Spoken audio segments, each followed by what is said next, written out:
against our laws to marry a mortal? Against our laws, it strikes at the entire root of the fairy system. According to our laws, any fairy who marries a mortal dies. But Iolanthe didn't die. No. Because your queen, who loved her with a surpassing love, commuted her sentence to penal servitude for life, on the condition that she left her husband and never communicated with him again. That sentence of penal servitude she is now serving with her guitar with the band. Yes, but when I banished her, I gave her all the pleasant places of earth to dwell in. I'm sure I never intended that she would live with musicians. It makes me perfectly wretched to think of the discomfort she must have undergone. And just think of her ears. They were always so sensitive. And the drums. I shall never enjoy peace of mind until I know why Iolanthe went to live among the drums. Then why not summon her and ask her? Why? Because if I laid eyes on her, I should forgive her at once. Then why not forgive her? 25 years. It's a long time. And just think about how much we all loved her. Loved? What was your love to mine? Why, she was invaluable to me. Who taught me to curl myself up in a buttercup? Iolanthe. Who taught me to swing upon a cobweb? Iolanthe. Who taught me to dive into a dewdrop, to nestle in a nutshell, to gamble upon gossamer? Iolanthe. She certainly did surprising things. Oh, give her back to us, great queen, for your sake, if not for ours. Yeah, I should be strong, but I am weak. I should be marble, but I am clay. Her punishment has been heavier than I intended. I did not mean that she should live with the band. And, well, it shall be as you wish. It shall be as you wish. Iolanthe, from thy dark exile thou art summoned. Come to our call. Come, come, Iolanthe.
from, why on earth did you live with musicians? Well, to be near my son, Strephon. Bless my heart, I did not know you had a son. Well, he was born shortly after I was exiled by a royal command. But he doesn't even know of his father's existence. How old is he? 24. 24? No one would guess that you would have a son of 24. That's the perk of being a fairy. We don't age.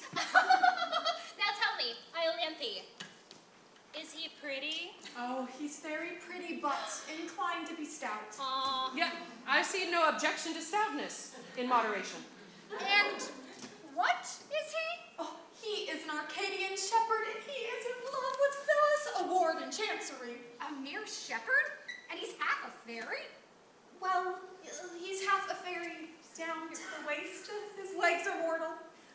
I do not suppose that I am more curious than anyone else, but I confess, I should like to see a person who is fairy down to the waist, but whose legs are mortal. Well, nothing easier, for here he comes.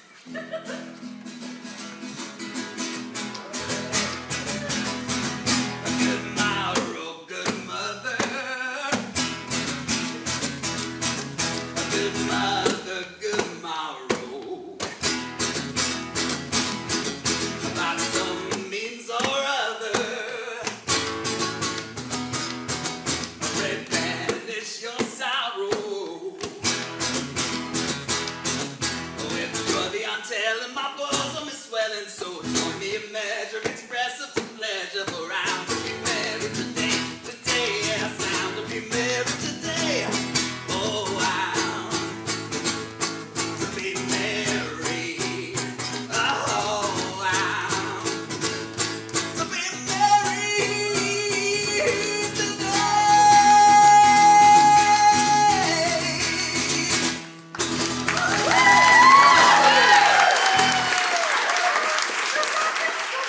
Chancellor has finally given us permission for you to marry his young ward, Phyllis. No, not him. After all my pleading, here's what he said to me. This was him, okay? A musician? From a band called the Arcadian Shepherds? You're no fit helpmate for a ward of Chancery. Sorry. I couldn't believe it. I stood in court and I played him our songs on my guitar. In vain. It was all really good ones, too. And at first he seemed amused, and so did the bar. But quickly tiring of my set, told me to get out. Then they sent an usher after me to usher me, still playing, mind you, straight into Chancery Lane. Nope, I'm not going back there again. I'm gonna marry her today, and I'll face the upshot, be what it may. We liked your Hi, song. ladies. Oh, thank you. Mom, do we finally have fans? Ooh, Strephon, rejoice with me. The queen has pardoned me. Oh, pardon you, Mom. That's awesome. Oh, these are my beloved sisters. Ah, your sisters. Well, then they're my aunts. Yes. Hi. Oh, whoop. There it goes. Its legs do look mortal. A pleasant piece of news for your bride on her wedding day, then. Oh, shh. Hush. Thank you. My bride knows nothing of my fairyhood. I didn't want to tell her and freak her out, so she thinks me mortal and prefers me so. It seems as if your fairyhood has not served you well. Not served me well. My dear aunt, it's the curse of my existence. I mean, what's the use of being half a fairy?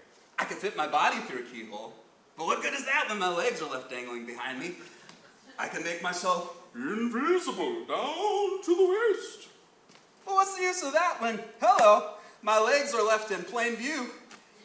My brain, it's a fairy brain, but from the waist down, whoop, I'm a gibbering idiot. My upper half is immortal. My lower half grows older every day, and someday or another must die of old age. What's to become of my upper half once I bury my lower half? I don't know. I see your dilemma, but with a fairy brain, you should seek an intellectual sphere of action. Let me think. I have a borough or two at my disposal. Would you like to go into Parliament? Yes! A fairy member, that would be delightful!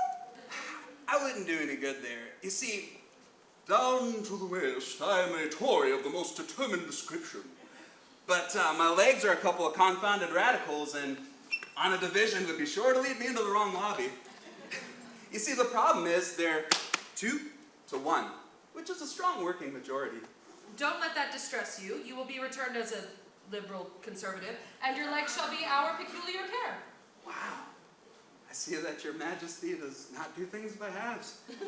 No, we are fairies down to the feet. Fare thee well, attractive stranger. Fare thee well, attractive stranger.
happy forever. Well, we're to be married. Same thing. I suppose so. Oh, Strephon, I tremble at the step that I'm taking. I believe it's penal servitude for life for a ward of court to marry without the Lord Chancellor's consent. I shall be of age in 2 years. Don't you think you could wait 2 years? 2 years? Have you ever seen a picture of yourself? Why, no, I have not. Okay, come here. Woo! All right, okay. Here, take a look at that and tell me if you think it's rational for me to wait 2 years. Oh, no, you must be reasonable. Besides, all kinds of things can happen in 2 years. Why, you might even fall in love with the Lord Chancellor by that time. The Lord Chancellor is a nice, clean old gentleman. And as it is, half the House of Lords are sighing at your feet. Well, the House of Lords are extremely attentive. Attentive? I should think so. Why did 25 conservative peers come down to shoot over your grass plot last autumn? It could have been the sparrows. And then why did 25 liberal peers come down to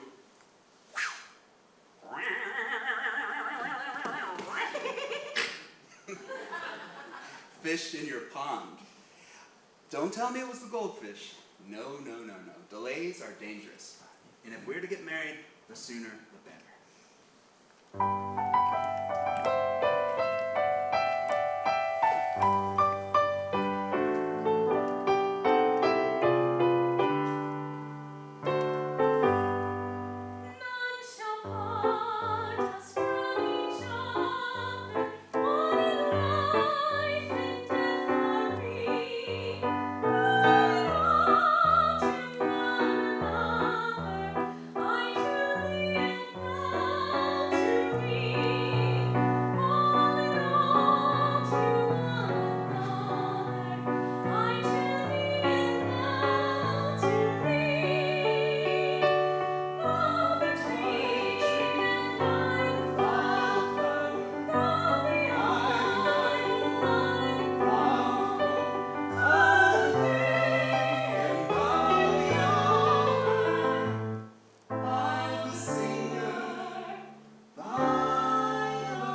inflates me with legitimate pride. It nevertheless can't be denied that it has its inconvenient side. For I'm not so old and I'm not so plain, and I'm quite prepared to marry again, but it'd be the deuce to pay the lords if I fell in love with one of my wards.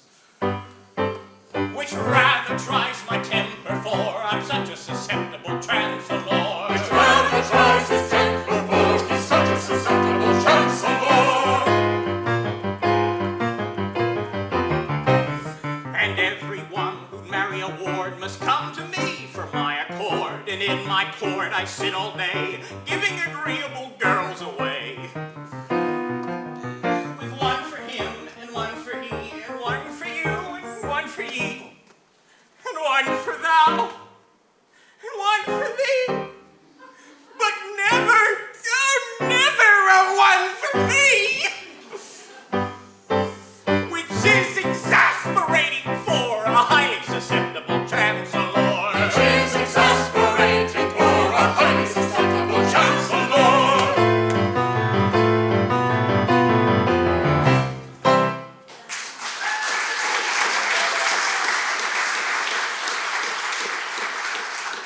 And now, my lords, to the business of the day. By all means. Phyllis, who is a ward of this court, has so powerfully affected your lordships that you have appealed to me in a body to give her to whichever one of you she may deem proper to select. And a noble lord has just been sent to her cottage to request her immediate attendance. It would be idle to deny that I myself have the misfortune of being singularly attracted to this young person. My regard for her is rapidly undermining my constitution. Not 3 months ago, I was a stout man. I need say no more. If I could reconcile it with my duty, I would unhesitatingly award her to myself. For I can conscientiously say that I know of no man who is so well fitted to render her exceptionally happy. But such an award would be open to misconstruction. And so, at whatever personal inconvenience, I shall waive my claim. My lord, I desire, on the part of this house, to express its sincere sympathies with your lordship's most painful position. I thank your lordships. The feelings of a Lord Chancellor in love with a ward of court are not to be envied. For what is his position?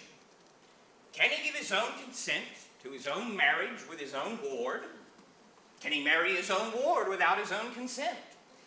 And if he marries his own ward without his own consent, can he commit himself to the contempt of his own court? And if he commits himself to the contempt of his own court, can he appear by counsel before himself to move for the arrest of his own judgment? Oh, my lords, it is indeed painful to have to lie upon a haystack that is laced with such thorns as these. My lords, I have much pleasure in announcing that I have succeeded in inducing the young person to present herself before the bar of this house.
inconceivable notion.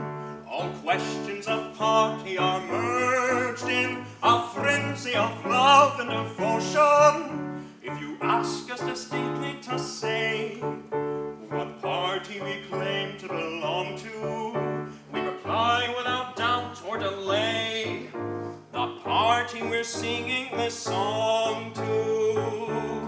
If you ask us distinctly to say, we reply without doubt or delay, the party we claim to belong to is the party we're singing this song to. The party we claim to belong to is the party we're singing this song to.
And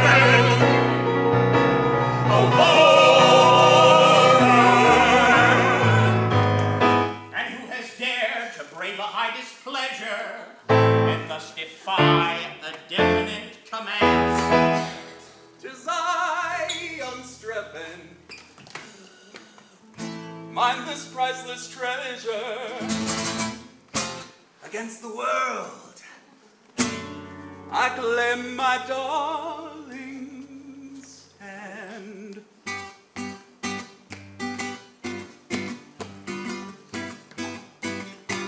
Ha! A shepherd I, a vodka die, betrothed are we, and mean to be espoused today. A shepherd I, a vodka die, a shepherd I, a vodka die, betrothed are we, and mean to be espoused today. This blow, worse than Salvador, Holy momentary stagger, in each heart, while we will make me, let's depart, dignified and stately. Let's depart, dignified and stately. Dignified and stately, Dignified and stately. dignified and stately, Dignified and stately. Dignified and stately. Oh, our horse is madly cruising, in another soon and choosing. Let's pretend it's most amusing. Let's pretend it's most amusing. Ha, ha, ha, ha, ha, ha, ha, ha, ha, tantara, tantara, tantara, tantara, ha, ha, ha, ha.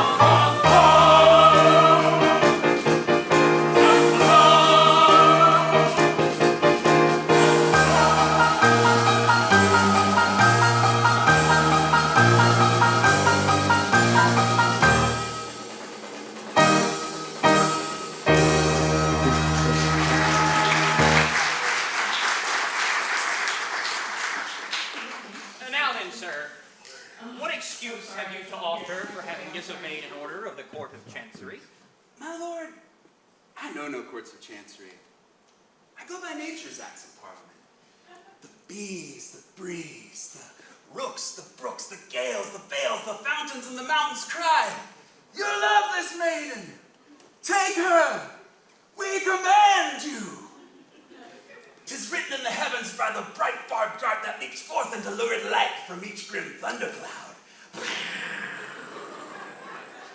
The very rains themselves pour forth their sad and sodded sympathy. When chorused, nature bids me to take my love. Should I say, nah, I can't do that. A certain Lord Chancellor forbids it. Sir, you are England's Lord High Chancellor, okay? But are you the Chancellor of the birds and the trees? King of the winds? Prince of the thunder clouds!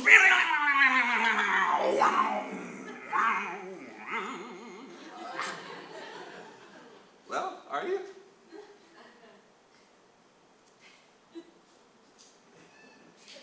No. It's a nice point, though. I don't believe I've ever met it before. But my difficulty is that at present there's no evidence to indicate that chorused nature has interested herself in the matter. No evidence? You have my word. She tells me, take my love. But my good sir, that's not evidence. Now, an affidavit from a thunderstorm or a few words on oath from a heavy shower would meet with all the attention that they deserve. Lord Chancellor, I don't like what you're saying, but I love the way you just said it. But do you really have the heart to apply all the prosaic rules and evidence to a case that bubbles over with? Sweet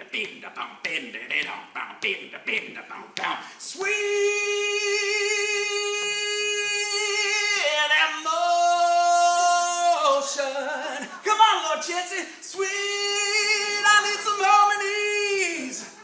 Oh, come on.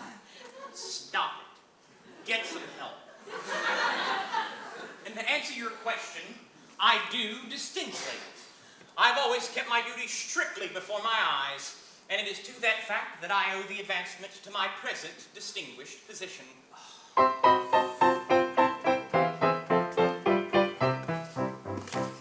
When I went to the bar as a very young man, said I to myself, said I, I'll work on a new and original plan. Said I to myself, said I, I'll never assume that a rogue or a thief is a gentleman worthy implicit belief, because his attorney has sent me a brief. Said I to myself, said I.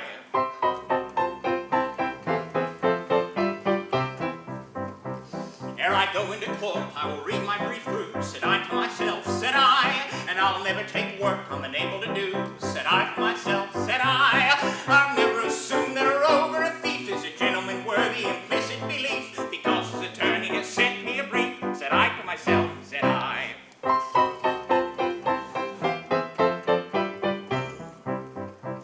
I'll never throw dust in a juryman's eye. Said I to myself, said I, or hoodwink a judge who is not overwise. Said I to myself, said I, or this is summoned in force, exchequer, Queen's bench, come and please a divorce, had perjured themselves as a matter of course. Said I to myself, said I.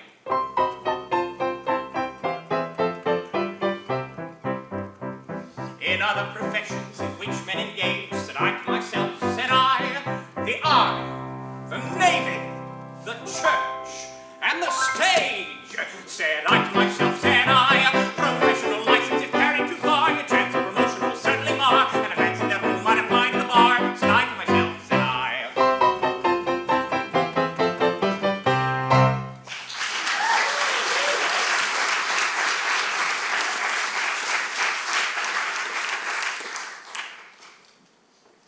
All right, guys.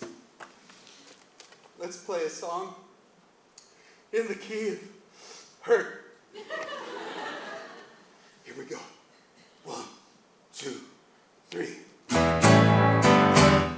Oh, Phyllis. Oh, Phyllis. You are taken from me before I can make you my own. Oh, Phyllis. Oh, just stop. It's too much. My son in tears on his wedding day. Our wedding day. Oh, Mom, it was terrible. The law interposed between us, and the Lord Chancellor separated us forever. The Lord Chancellor, oh, if he did but know. If he did but know what? No matter. Remember, you can defy him. You are a fairy down to the waist. Yeah, but he could have my waist committed to prison for years. And what good is it if my upper half is free, but my bottom half is left to serve 7 years of penal servitude? True, but take heart. Remember, the Queen promised her special protection over you. I can lay before her your peculiar case. Oh, Mom, how could I ever repay you the debt that I owe you? You know what? I'm gonna sing you a song. Yeah, little song from my mom's. Let me get something going here.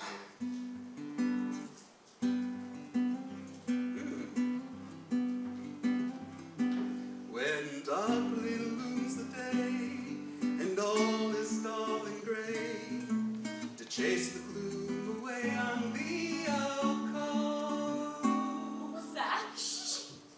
I think I heard him say that on a rainy day, to while the time away a muddy door. We think We heard him say that on a rainy day, to while the time away on a door. Why don't you take the next verse? Yeah. When tempest strike thy bark, and all is dreary and dark, if thou shouldst need an ark, I'll give thee one. And what was that? I heard the minx remark she'd meet him after dark inside St. James's Park and give him one. We heard The minx remark, she'd meet him after dark, inside St. James's Park and give him one.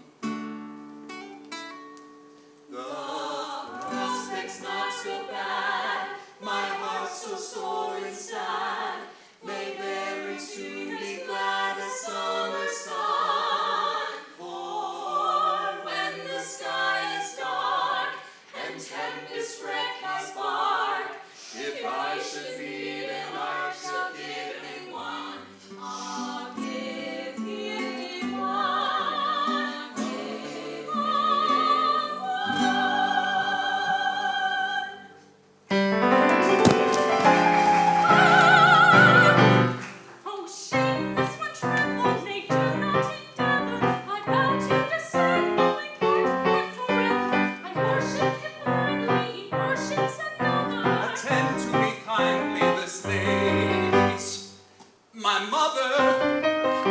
This lady's his what? This lady's my mother. This lady's his what? He says she's his mother.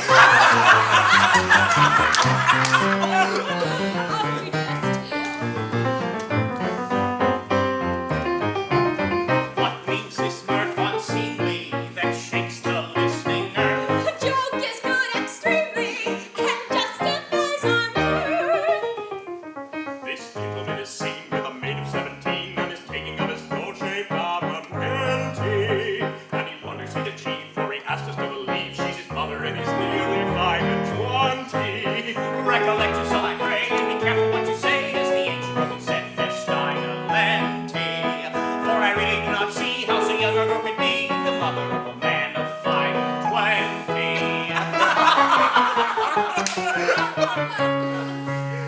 My lord, of evidence I have no dearth. She has been my mother from my birth. In babyhood, upon her lap I lay, with the infant food she moistened in my clay. Had she withheld the suckle she supplied, by hunger quelled to Strephon might have died. Had that refreshment been denied, indeed our Strephon might have died. Had that refreshment been denied, indeed our Strephon might have died.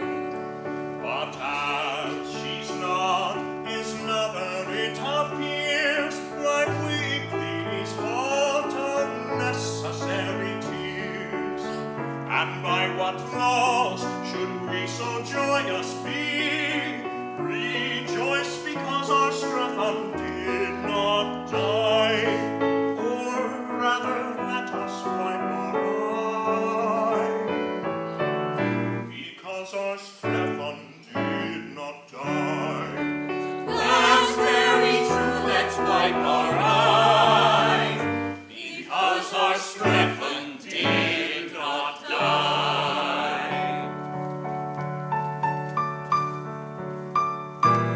The traitorous one, forever we must part. To one of you, my lords, I give my heart. Oh, rapture in this, oh, rapture in Not a word you did deceive me. Hear me, Phyllis. You did deceive me. Not a word you did deceive her, did deceive her. For riches and rank I do not love, their pleasures are false and vain. I gave up the love of a lordly throne for the love of a simple swain. But now that simple swain's untrue, with sorrowful heart I turn to you. My heart that's aching, quaking, breaking. A sorrowful hearts are one to do.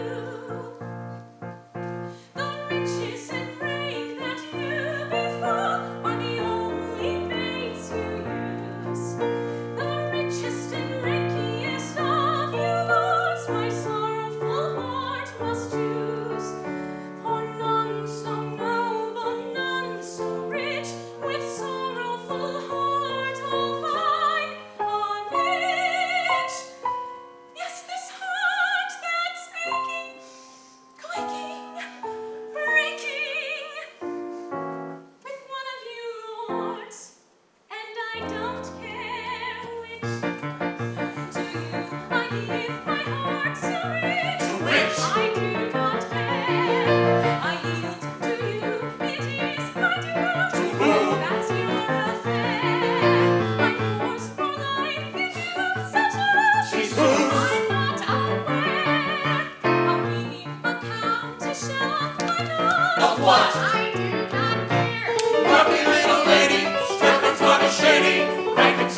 from each other. Oh, fine, our Strephen's not a rogue. You've done him an injustice, for the lady is his mother. Tell-a-diddle, Tolloller. The table pack is turn as well as any other. I didn't see her face, but if we follow one another, she's 17, I don't believe it was his mother. Taradiddle, taradiddle. Tolloller. We've often had a use for a thoroughbred excuse of a sodden, which is English for repente. But of all I've ever heard, this is much the most absurd. For she's 17 and he is 5 and 20. For she is 17 and he is 4, 5 and 20. Oh, fine, Strephon is a rogue. Now listen, pray to me, for this paradox will be carried. Nobody at home contrasented. An 8 upon her date of his work was minus 8. If she's 17 and he is 5 and 20. For she is 17 and he is 4, 5 and 20. To say she is his mother is an utter bit of folly. Oh, fine, our Strephon is a rogue. Perhaps his brain is addled and it's very melancholy. Taradiddle, taradiddle, Tolloller. I wouldn't say a word that could be recognized in juries, but to find a mother younger than his son is very curious. And that's the kind of mother that is usually spurious. Taradiddle, taradiddle, Tolloller. Go away, madam, I should say, madam, you display, madam, shocking taste. It is rude, madam, to intrude, madam, with your brood, madam, brazen face. You come here, madam, interfere, madam, with appear, madam, I am one. You're aware, madam, what you dare, madam, so take care, madam, and be gone. What to say, madam, what you say, madam, they explain, madam, shocking taste. It is rude, madam, to allude, madam, to your brood, madam, brazen faced. They don't fear, madam, they don't peer, madam, no idea, madam, this is one. They will stare, madam, and aware, madam, what they dare, madam, what they've done. Bearded by these puny mortals, I will launch from fairy portals all the most terrific thunders in my armory of wonders.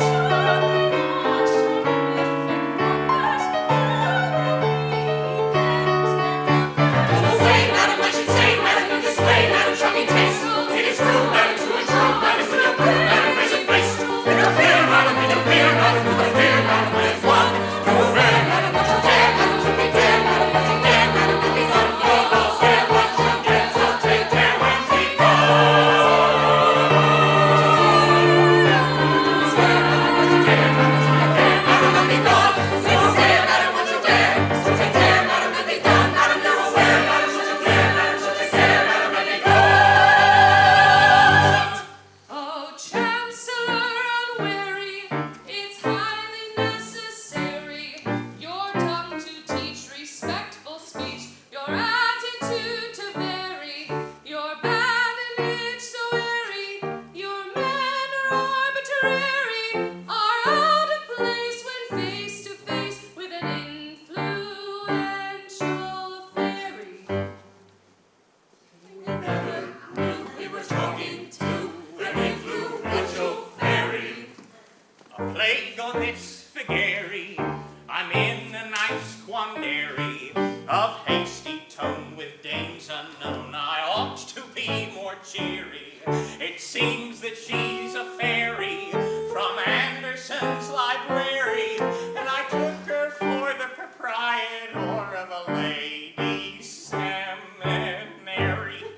For the proprietor of a ladies' seminary.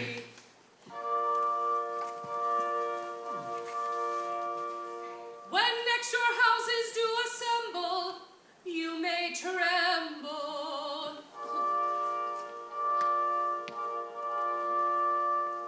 Our wrath, when gentlemen offend us, is tremendous.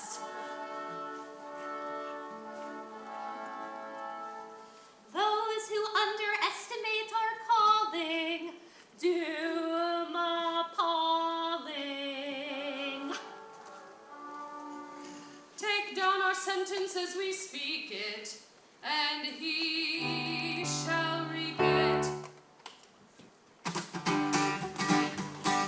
Henceforth Strephon cast away crooks and pipes and ribbons so gay, clocks and herds that bleed and low. Into Parliament you shall go. Into Parliament he shall go, backed by a supreme authority. He'll command a large majority. Into Parliament, Parliament, Parliament he shall go. Into Parliament he shall go. Into Parliament, Parliament, Parliament he shall go.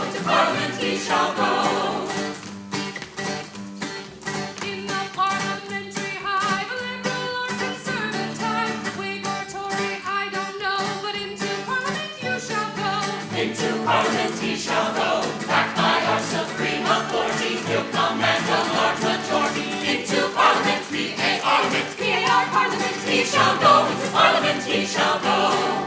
Into Parliament, Parliament, Parliament, he shall go. Into Parliament he shall go. Every bill and every measure that may gratify his pleasure, though your fury it arouses, will be passed by both your houses. You will sit, if he sees reason, through the Vols and Titan season. He will ban all late-night texting and reply all over-flexing. That's so bad. He'll shut down the Wi-Fi tower right at peak streaming hour. Happy hour gone for good. He'll bring back prohibition hood. Pierre shall teem in Christendom, and a duke's exalted station be attainable by competitive examination.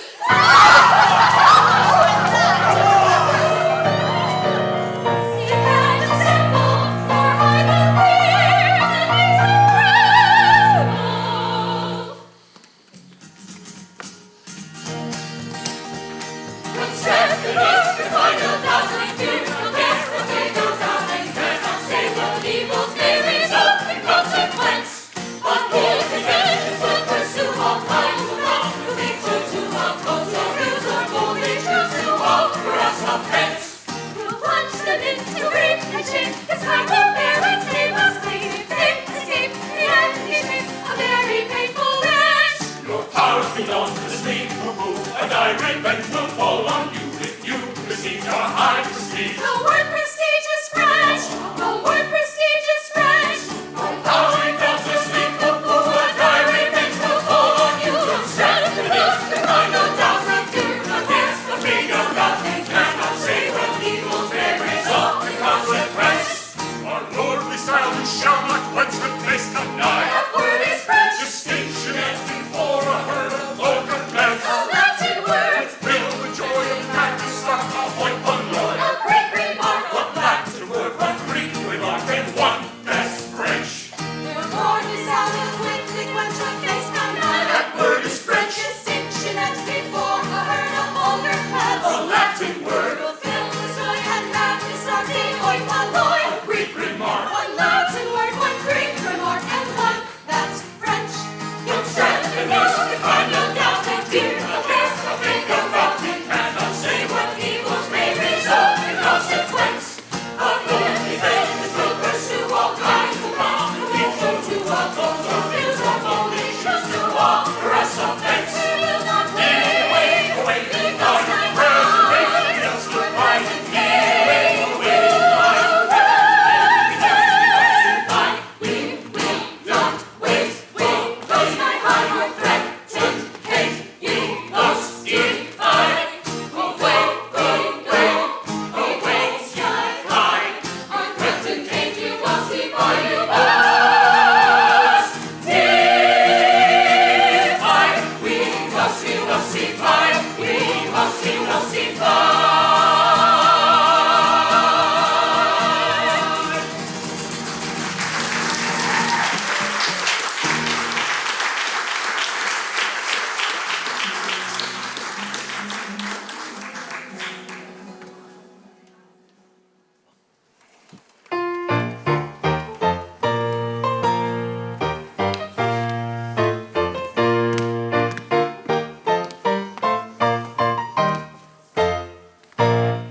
When all night long a chap remains on sentry, go to chase monotony.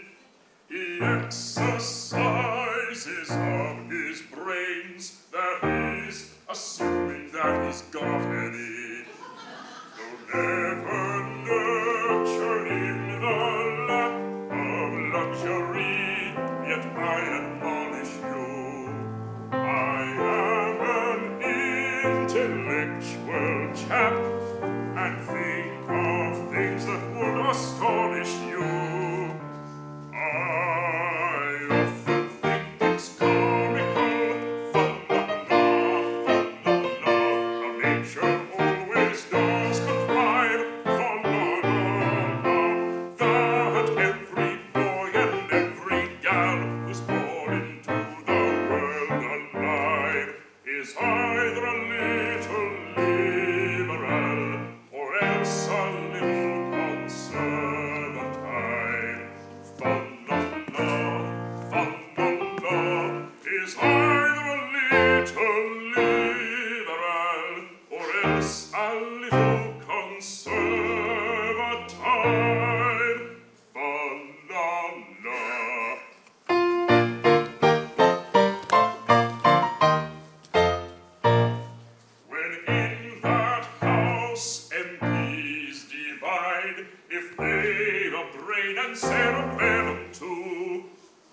not to leave that brain outside and vote just as their leaders tell them to. But then the prospect of a lot of dull MPs in close proximity, all thinking for themselves, is what no man can face with equanimity. Then let's rejoice with love, the law, that nature always does contrive, that every boy and every gal who's born into the world alive is either a little liberal or else a little conservative. Fa-la-la, is either a little liberal or else a little conservative. Fa-la-la.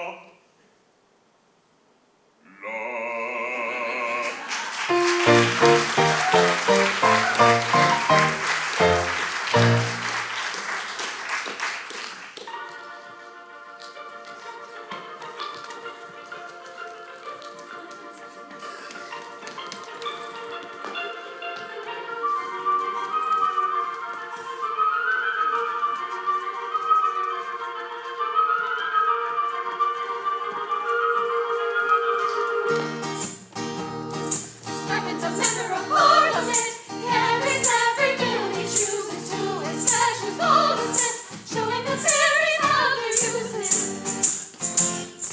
Whigs and Tories dim their glories, giving an ear to all the stories, told and common the popular.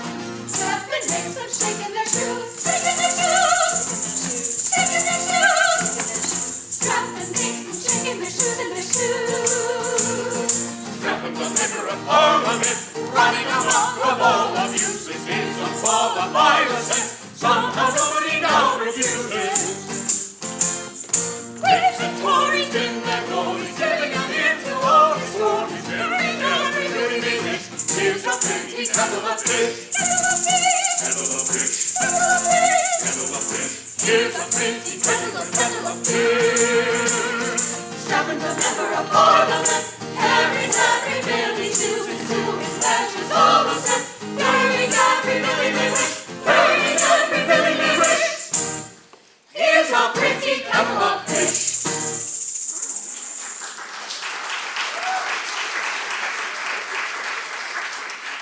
You seem annoyed. Annoyed? Why, I should say so. This ridiculous protege of yours is playing the deuce with everything. Tonight is his second reading of his bill to open the peerage to competitive examination. And he'll carry it too. Oh, carry it? Why, of course he will. He carries everything. He's a parliamentary Pinsky. Why, yes, if you please, that's our fault. The deuce it is. Yes, we influence the members and compel them to vote just as he wishes them to. It's our system, and it shortens the debates. Well, but think what it all means. I don't so much mind for myself, but with a House of Peers with no grandfathers worth mentioning, the country must go to the dogs.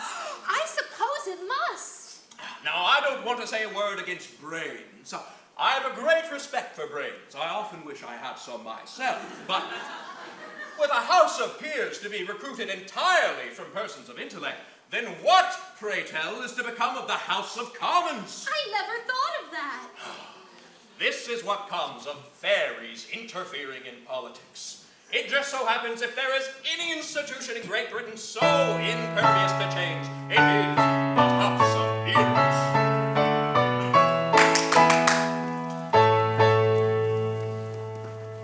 When Britain really ruled the waves in good Queen Bess's time, the House of Peers made no pretense to intellectual eminence or scholarship sublime.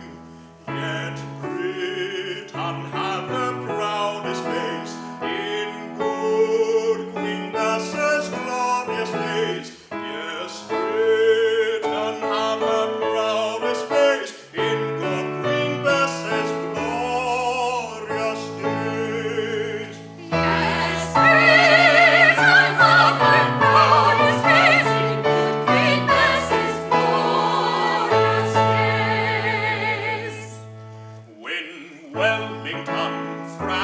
Bonaparte, as every child can tell. The house appears throughout the war, did nothing in particular, and did it very well. Yet Britain set the world ablaze in good King George's glorious days. Yes, Britain set the world ablaze in good King George's glorious days. Yes, Britain set the world ablaze in good King George's glorious days. And while the House of Peers withholds its legislative hand, and noble statesmen do not itch to interfere with matters which they do not understand, yet bright will shine Great Britain's rays, as in King George's glorious days. Yes, bright will shine Great Britain's rays, as in King George's glorious days. Yes, bright will shine Great Britain's rays, as in King George's glorious days.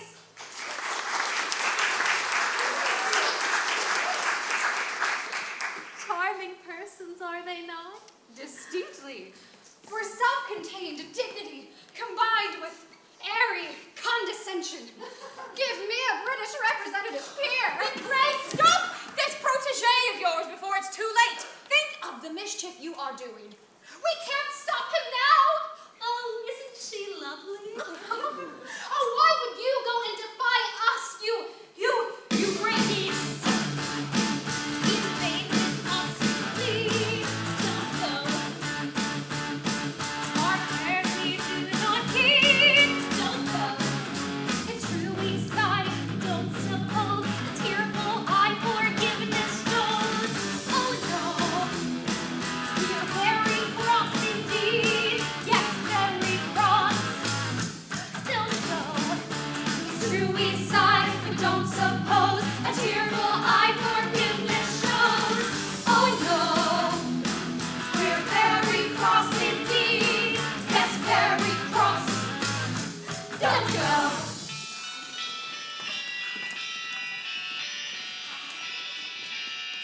More disrespectful sneers, don't go.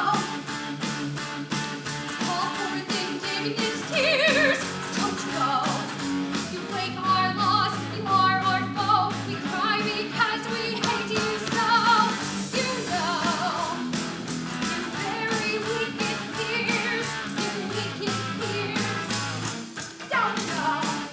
You break our laws, you are our foe. We cry because we hate you so. You know, you very wicked peers, you wicked peers. Don't go. Our disrespectful sneers, ha ha ha, forth indignant tears, ha ha. If that's the case, my dears, Don't go. we'll go. Oh no! Oh, shame. Shame on you. Is this your fidelity you show to the laws you are bound to obey? Don't you know it is death to marry a mortal? Yes, but you never said it was death to fall in love with a mortal. That's true, because if it was, you'd have to sentence all of us to death. This is weakness. Subdue it. We know it's weakness, but the weakness is so strong. Besides, we cannot be as strong as you. Strong. Do you think I'm insensible to the effects of manly beauty? Look at that man. A perfect picture. Who are you, sir? Private Willis, B Company, 1st Grenadier Guard. You are a fine fellow, sir. I am generally admired. I can quite understand it. Now here is a man whose physical attributes are simply godlike. It is having the most extraordinary effect upon me. If I yielded to natural impulse, I should fall down and worship that man.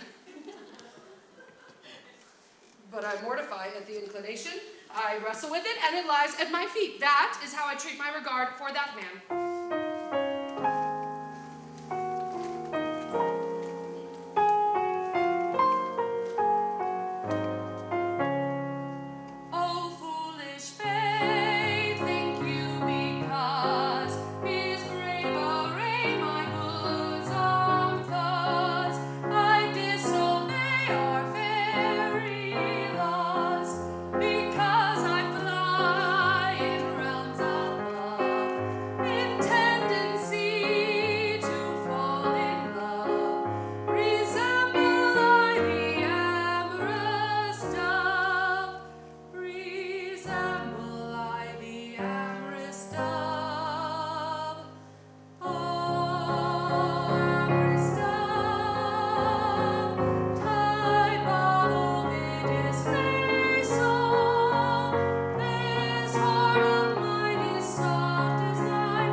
Because I hate him. No woman could love a man who runs around with a mother considerably younger than himself. And post. Phyllis! My darling! Phyllis! My own. Oh, don't. But how dare you? Oh, perhaps you're the two noble persons I'm engaged to? I am one of them. And I am the other. Oh, well then, my darling. My own. Well, have you decided whom it's to be? Not altogether. It's a difficult position. It would be hardly delicate to toss up. On the whole, we would rather leave it to you. How could it concern me? I mean, you're both earls, you're both rich, and you're both plain. Oh, So we are. At least, I am. So am I. No! I am indeed very plain. Well, perhaps you are. Really, there's nothing to choose between you two. If one of you were to forego their title and distribute their assets among their Irish tenantry, why then, I should see a reason for choosing the other. Tolloller, are you prepared to make such a sacrifice? No, Not even to oblige a lady? no, not even to oblige a lady. Well, then the only question is, which one of us shall give way to the other? Oh, I don't know. Perhaps on the whole, she'd be happy with me. I don't know. I may be wrong. No, I don't know that you are. I really believe she would. But the awkward part of the thing is, if you rob me of the girl of my heart, we must fight, and one of us must die. It's a family tradition I have sworn to respect. A difficult position, for I have a very strong regard for you, George. Oh, my dear Teresa. You are very dear to me, George. We were children together, at least I was. If I were to survive you, I would be hopelessly embittered. Then, my dear Teresa, you must not do it. I'll say it again and again. If it will have this kind of effect on you, you must not do it. No! If one of us is to destroy the other, then let it be me. No! Ah, yes, our childhood friendship. I implore you. Well, be it so. But no, I cannot consent to an act that would crush you with unavailing remorse. Oh, but it would not do so. I should be very sad at first. Oh, who would not be? But it would wear off. I like you very much, but perhaps not as much as you like me. George, you're a noble fellow, but that telltale tear betrays you. No, George, you are fond of me, and I cannot consent to give you a week's uneasiness on my account. But it would not last a week. Remember, you lead the House of Lords, and upon your demise, I shall take your place. Oh, Teresa, it would not last a day. I really hope you're not going to waste all this time fighting over me, because it's really not worthwhile. Well, I don't believe it is. Nor do I. The sacred ties of friendship are paramount. Oh, perhaps I may incur your blame. The things I fear I would not do in friendship's name. And I may say I think the same. Not even love should rank above true friendship's name. Then pray me, mind the blame. Forgive your grace and go your ways in friendship's name. In friendship's name. Oh, many a man in friendship's name has yielded fortune, rank, and fame, but no one yet in the world so wide has yielded up the promised bride. Except all friendship, all the same. This sacrifice to thy dear name. Accept this sacrifice to thy dear name.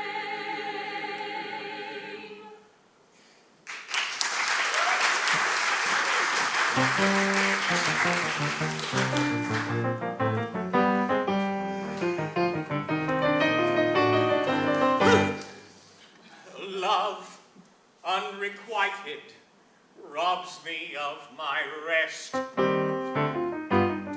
Love, hopeless love, my ardent soul encumbers. Love, nightmare-like, lies heavy on my chest and weaves weaves itself into my midnight slumber.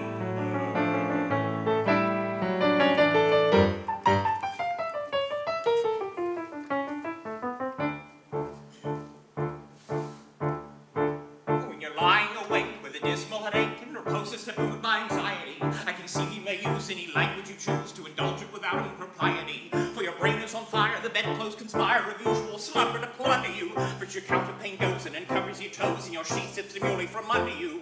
Then your blanketing tickles, you feel like mixed pickles, so terribly sharp is the pricking. Then you hop and you cross and you tumble and toss till there's nothing twixt you in the ticking. Then the bedclothes are creeping around in a heap, and you pick them all up in a tangle. Next your pillow resigns, the blanket declines, and remain at its usual angle. Where you get some repose in the form of a doze without eyeballs and head ever aching. But your slumbering teeth with such horrible dreams that you'd really much better be waking. For you dream you're crossing the channel and tossing about in a steamer for marriage, which is something between a large bathing machine and a very small second-class carriage. And you're giving a treat penny ice and cold meat to a party of friends and relations. They're a ravenous horde, and they all came aboard in some square South Kensington stations. And bound on that journey you find your attorney who started that morning from Devon. He's a bit undersized, and you don't feel surprised when he tells you he's only 11. Well, you're driving like mad with a singular lad by the by ship now a four-wheeler. And you're playing round games, and he calls you man names, and you tell him the ties, pay the dealer. But this you can't stand, so you throw up your hand, and you find you're as cold as an icicle. And you're sharing your socks like silk with the clubs, crossing Salisbury Plain in a bicycle. And he and the crew are on bicycles too, which they somehow are rather invested in. And he's telling the tars of the particulars of the company he's interested in. It's a scheme of devices to get at low prices on goods from complexes dictables, which tickle the sailors by treating retailers as though they were all the vegetables. You get a good spanking in the plan of small traders to take off his boot with a boot tree. Then his legs will take root and his fingers will shoot, and they blossom and bud like a fruit tree. From the greengrocer's tree you get grapes, green pea, cauliflower, pineapple, and cranberries. While the patient will plant cherry brandy with red apple puffs, three corners, and cranberries. The shares of a penny are ever so many, and taken by Rothschild and Baring. And just a few are loving you wake with a shuddery staring. You're a terrible sight, having tossed up at night, and your collar's askew, and your waistcoat is too, with a knot in your line, and a twitch in your spine, and a tickle that hurts, and terribly lurks. Your position is odd as you're trying to nod with a pang in your knee, and a wheeze when you breathe, and you yawn like a cave, makes you look like a knave, and it's plain you've been dozing with sorrow. But the darkness is past, and it's daylight at last, and the night has been long, ditto, ditto, my song. And thank goodness they're both of them over.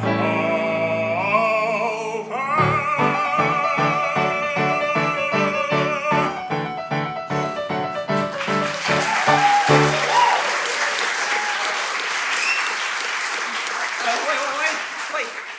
I haven't finished yet. Then you drink your oil, having swallowed a pill that was made out of ossified onyx. And the doctor you found he is traveling around on a subway that's bound for the Bronx. Well, you must fighting fast as the hours crawl past you, convince you we're headed for tragedy. For you saw him on Sunday, felt much worse than Monday, and here it's the following Saturday. You're full of suspicion, that traveling physician, he fed you some stuff with a barb in it. So you dash to the street while you frantically eat a souffle with a sodium bicarbonate. To the druggist you rush and he gives you the brush, saying you like this asthmatic aspirin. Though you plead with the villain you need penicillin, he won't even give you an aspirin. Then a pill on the shelf leaps down by itself and it lands in your heart like a hay bale. Then you thunder awake and no one day you can smacking your head on the bed rail. You're a regular wreck with a crooked neck and no wonder you're smoking your head on the floor and the needles and pins from your sausages and the flesh is creeping your left to sleep and a crack and a toes and a fly in your nose. So fucking you lung and a fever and a tongue and the general sense you haven't been sleeping in clover. But the bright early dawn has at last come along to conclude this long song and prove to me Chalamet wrong. And it's all thrown away on the morrow.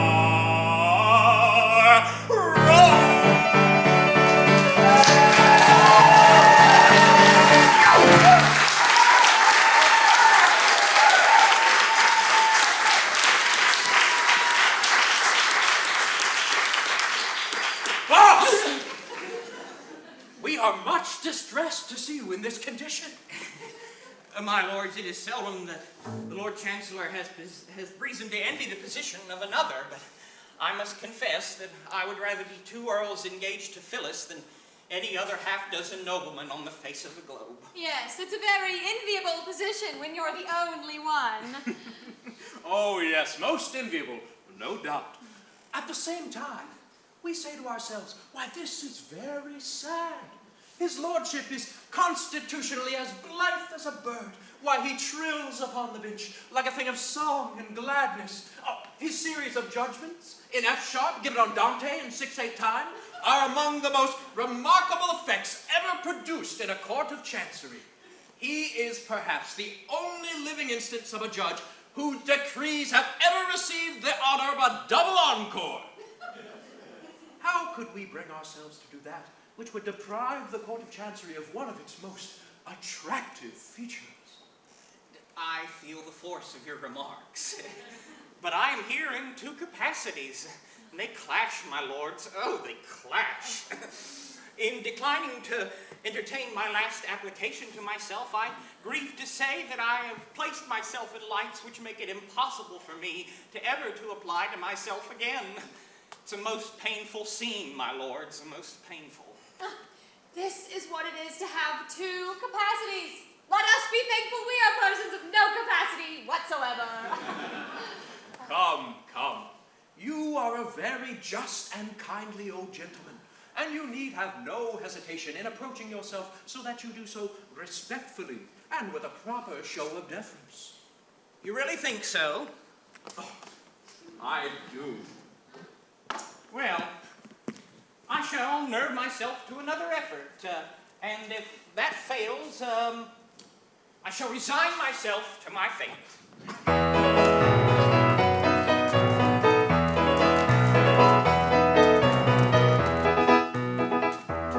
If you go in, you're sure to win.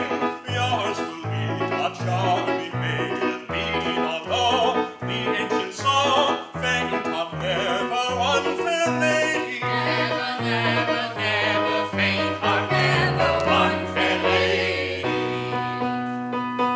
Every journey has an end, when at the worst affairs we win. Dark and cold when day is nigh, hustle your horse and don't say die.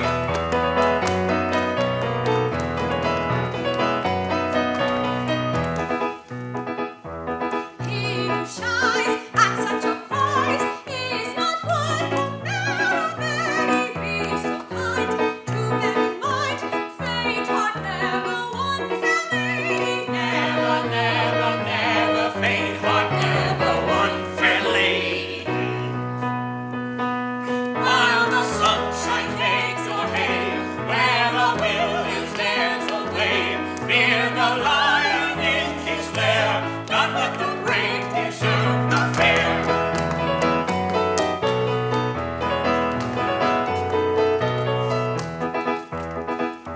I'll take heart and make a start, though I fear the prospect shady. Much I spend to gain my end. Faint heart, never one fair lady. Never, never, never faint heart, never one fair lady. Nothing venture, nothing win. Blood is thick, but water's thin. In for a penny, in for a pound. It's love that makes the world go round. Nothing venture, nothing win. Blood is thick, but water's thin. In for a penny, in for a pound. It's love that makes the world go round.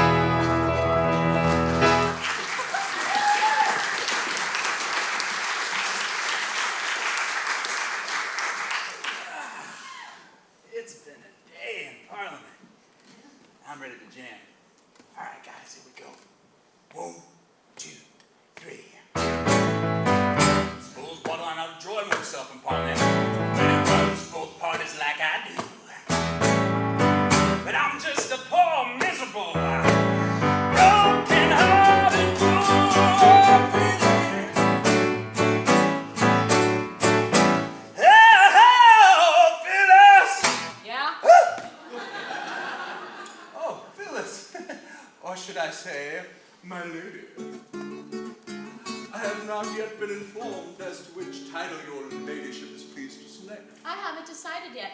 You see, I have no mother to advise me.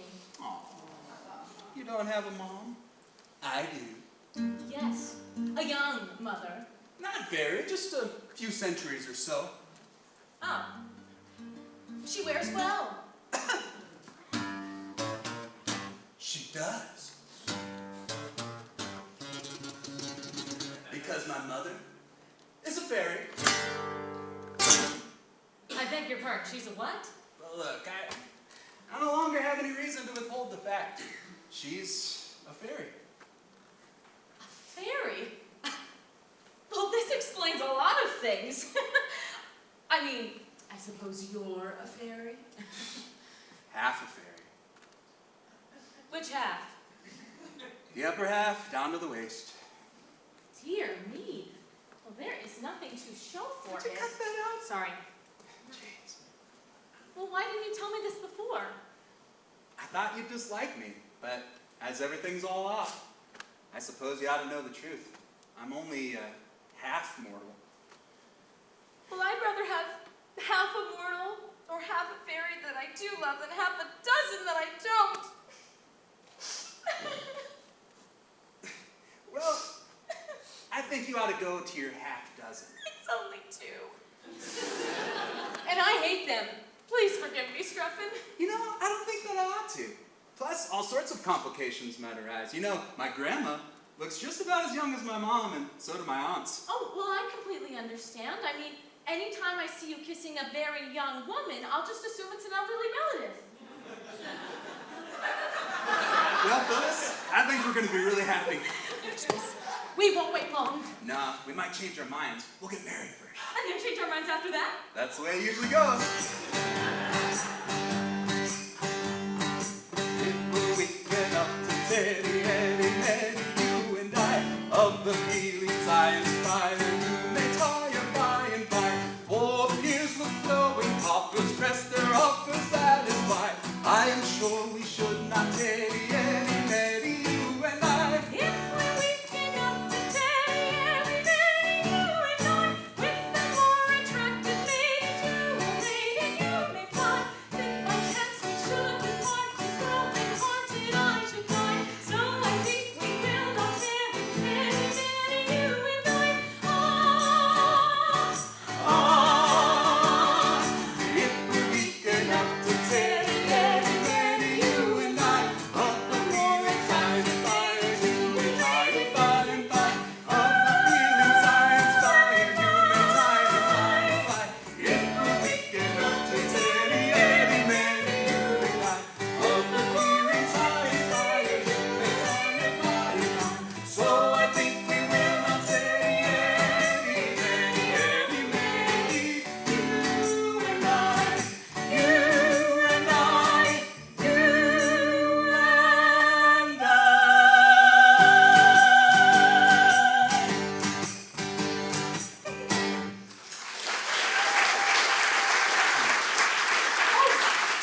Does your mother know of our engagement? Oh, she does. And does she welcomes her daughter? Oh, she kisses like a regular person. Oh, but the Lord Chancellor. I forgot about him. Mom, no one can resist your fairy eloquence. You gotta go to him and plead for us. Oh, no, impossible. But our happiness and our very lives depend on getting his approval. Please, madam, you cannot refuse to do this. You know not what you ask. Oh, the Lord Chancellor is my husband. Your husband? My husband and your father. Well, then our course is plain. Upon learning that Strephon is his son, then all objection to our marriage will be at once removed. No, he must never know. He believes me to have died childless. And dearly as I love him, I am bound, under penalty of death, to never undeceive him. Oh, quick! Here it comes! My hat!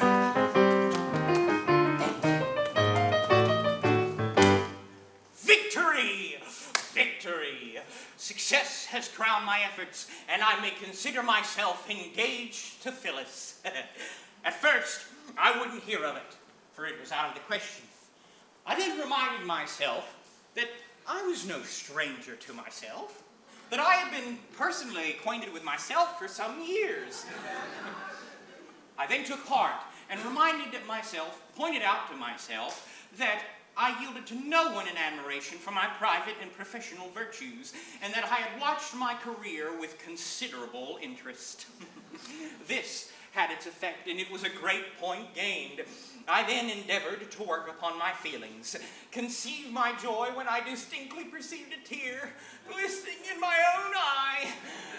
Then, after a severe struggle with myself, I most reluctantly consented.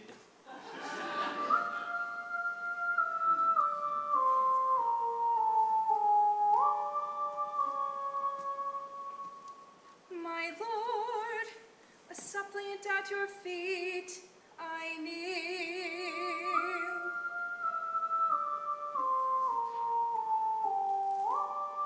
Oh, listen to a mother's fond appeal.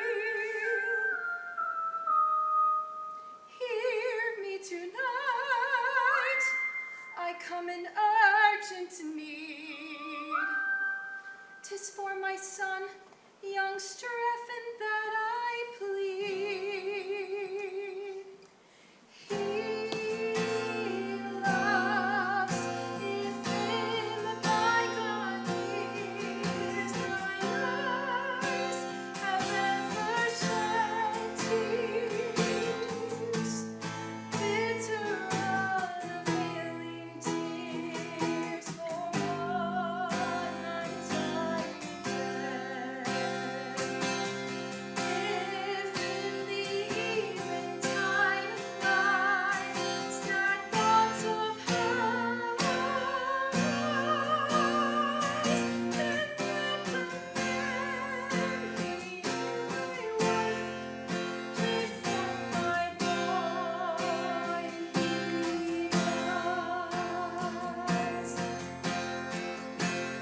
He dies if fondly laid aside in some old cabinet, and mourners of thy long dead vine, thy dearly treasured yet. Then let her have a bridal dress, her little dainty gloves, her withered flowers, her tattered tress, plead for my boy he loves.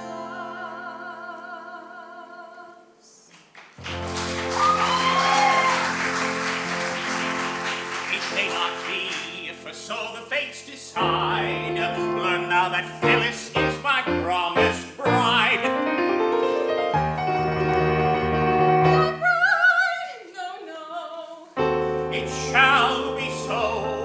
Those who would separate us, woe betide.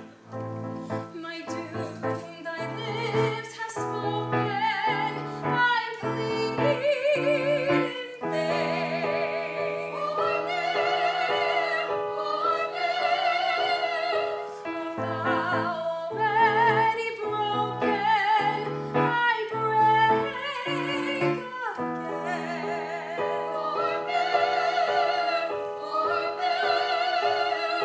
For him, for her, for thee, I yield my life. Behold, it may not be. I am thy wife.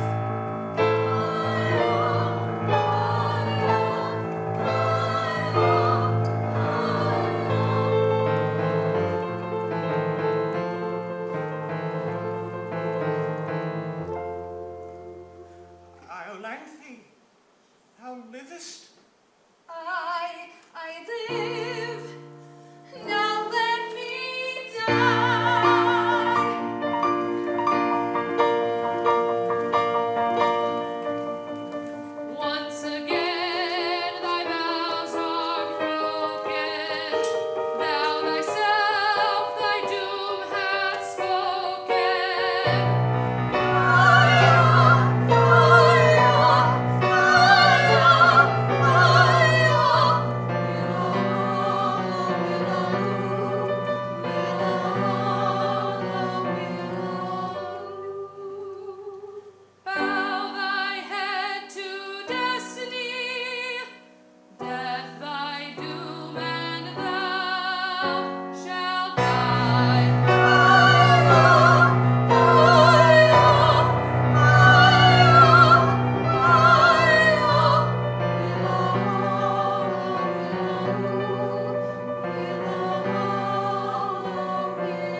princesses, baronesses, and marchionesses.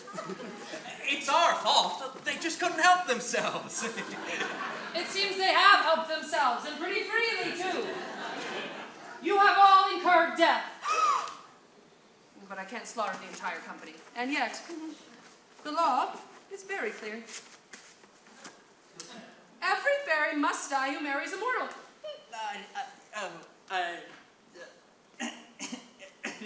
Allow me, if I may, to make a suggestion as an old paralegal. The subtleties of the legal mind are equal to the emergency.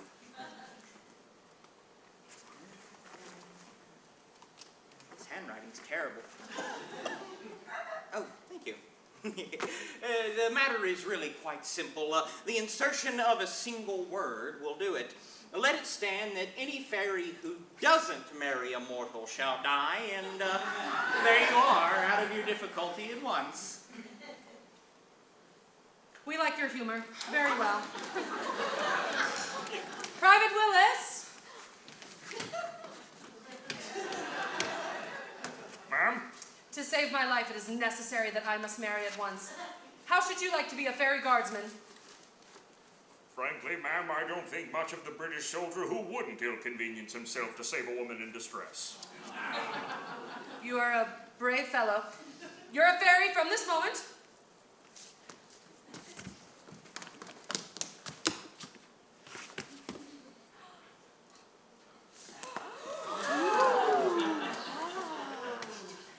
And you, my lords, how say you? Would you like to join our ranks? Well, now that the House of Peers is to be recruited entirely of persons of intelligence, I don't see much use for us down here. Do you, Lady Tolloller? None whatsoever. Good.